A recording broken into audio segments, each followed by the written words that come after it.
Brianna Glenn. I'm a professional long jumper, ranked top 10 in the world, former NCAA champion. I'm here today to give you some pro tips about how to be a better long jumper.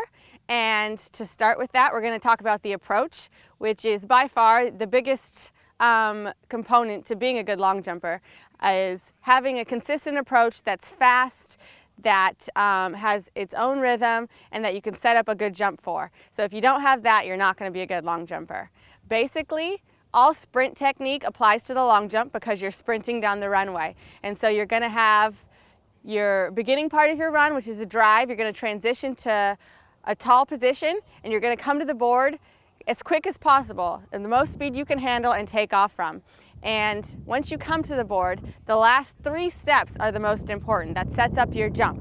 So you want to focus on those 3 steps, and I'll talk about that a little bit later more in detail. And then hit in the middle of the board, not going over so you don't foul, and take off.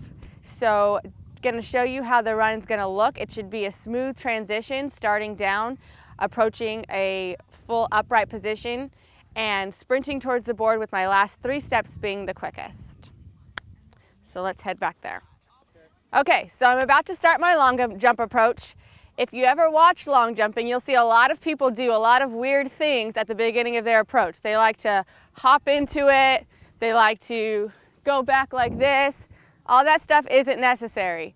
You can do it if you'd like, because sometimes it helps your rhythm, but actually I prefer starting from a standstill and building up my momentum as I go.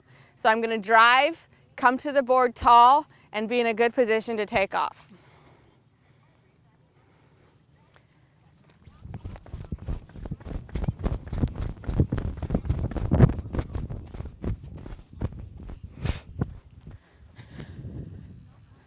So a big part of long jumping is obviously getting a fair jump, and that means jumping on or behind any part of this white area.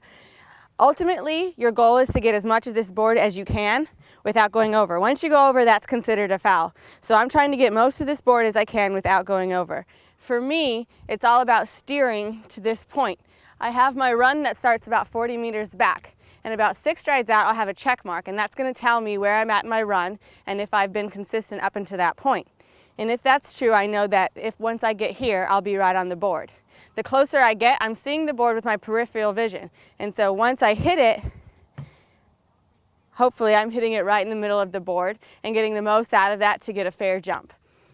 So a lot of times people make the mistake of stuttering once they get to the board and not being able to control their speed, and then they end up way back here, or overstriding once they get to the board and making this stride way too big and then being over and fouling. So working on consistency in practice and working on just hitting the same spot every time, steering towards the board, basically not putting your head down to look at it, but seeing it out of your peripheral as you're coming in so that you can work on hitting the same spot every time.